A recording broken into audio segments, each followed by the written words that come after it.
Dear students of class 12th English, our topic is the Heritage of India, chapter 7, written by A.L. Basham. In this lecture 3, we will study para 2 and our language will be Hindi. Let's begin paragraph number 2. Paragraph number 2 को पढ़ने से पहले हम जानेंगे कि हमने इस paragraph से पहले 2 लिखा है और हम सभी पैराग्राफों को क्रम में लगाते जा रहे हैं।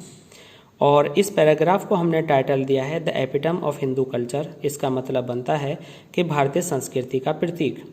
अब भारतीय संस्कृति का प्रतीक क्यों है, कैसे बने, देखते हैं इस पैराग्राफ में। Mahatma Gandhi was looked on by many both Indian and European. Looked on means considered, माने जाते हैं, दोनों ही भारतीय और यूरोपीय लोगों द्वारा क्या माने जाते हैं, as the epitome. Epitome means प्रतीक ऑफ हिंदू ट्रेडिशन, भारतीय संस्कृति के। अर्थात महात्मा गांधी को भारतीय और यूरोपीय लोगों द्वारा भारतीय संस्कृति का प्रतीक माना जाता है। But this is a false judgement, लेकिन लेखक के अनुसार ये एक गलत तथ्य है। फॉर मीन्स बिकॉज, क्योंकि he was much influenced by western ideas, क्योंकि लेखक का यह मानना है कि ही means Mahatma Gandhi ji, influence means प्रभावित थे बहुत ज़्यादा, वेस्टर्न आइडियाज़ मीन्स पाश्चात्य संस्कृति से।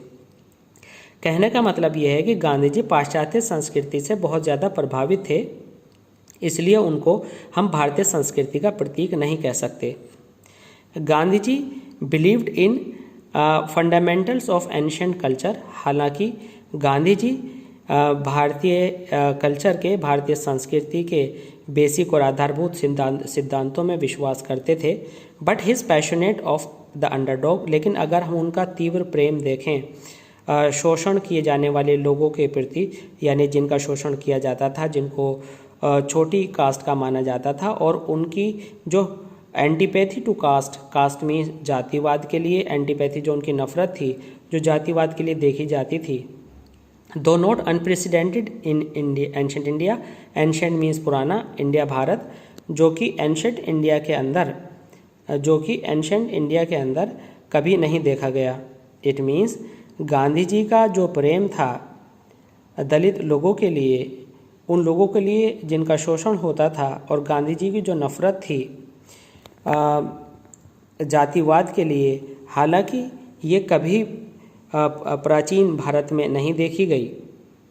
और गांधी जी वर अनऑर्थोडॉक्स इन द एक्सट्रीम, और गांधी जी में ये पाया गया कि जब हम चरम सीमा पर उनको देखें तो वो अनऑर्थोडॉक्स थे, वह नवीन विचारधाराओं को मानने वाले थे। एन ओड, और वह ऋणी थे, more to European 19th century liberalism, और वह 19वीं शताब्दी के उदारवाद के ऋणी थे। यहाँ पर आपने देखा कि गांधी जी के बारे में कि वे भारतीय संस्कृति के प्रतीक नहीं हैं के बारे में लेखक ने कुछ तथ्य दिए। पहला ये दिया कि वे 19वीं शताब्दी में होने वाले उदारवाद से प्रभावित थे, और दूसरा उन्होंने ये कहा कि जो उनका असीम प्रेम था निचली जात के लोगों के लिए, और उनकी जो नफरत थी कास्टिज्म के लिए, वो भारत में कभी नहीं देखी गई। अगर भारत में देखी जाती तो वह संस्कृति के प्रतीक माने जाते।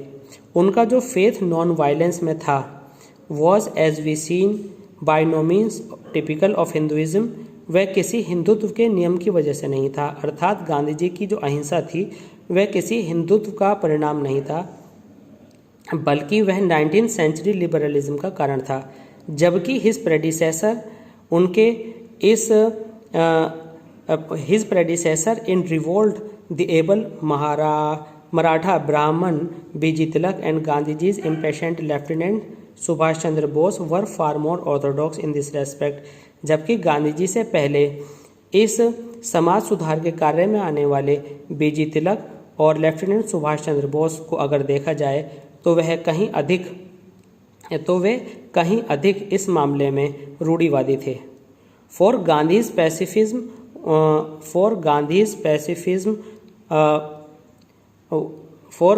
पैसिफिज्म we must look to the Sermon on the Mount. अगर हम गांधी जी के शांतिवाद को देखें तो हमें सरमन ऑन द माउंट को देखना होगा और टॉलस्टॉय को देखना होगा। अर्थात गांधी जी का जो शांतिवाद है वह ईसा मसीह द्वारा दिए गए उपदेशों के आधार पर और टॉलस्टॉय की मान्यताओं पर आधारित है। ही championing of women's right is also the result of western influence, और उनकी जो तरफदारी है महिलाओं के लिए वह भी पाश्चात्य संस्कृति का उदाहरण है। इस तरह से राइटर ने कई सारे हमें एग्जाम्पल दिए और बताया कि गांधी जी किस प्रकार से भारतीय संस्कृति के कल्चर के प्रतीक नहीं थे, बल्कि वह ऐसे व्यक्ति थे जिनके ऊपर पाश्चात्य संस्कृति का प्रभाव था। स्टूडेंट्स, यहाँ तक के इस पैराग्राफ में आपको इम्पोर्टेंट क्वेश्चन ये आता है कि what do you think about Gandhi ji as a epitome of Hindu tradition? What was the opinion of the author about Gandhi ji as the epitome of Hindu tradition? बाकी हम अगले वीडियो में इसकी स्टडी करेंगे। थैंक्स।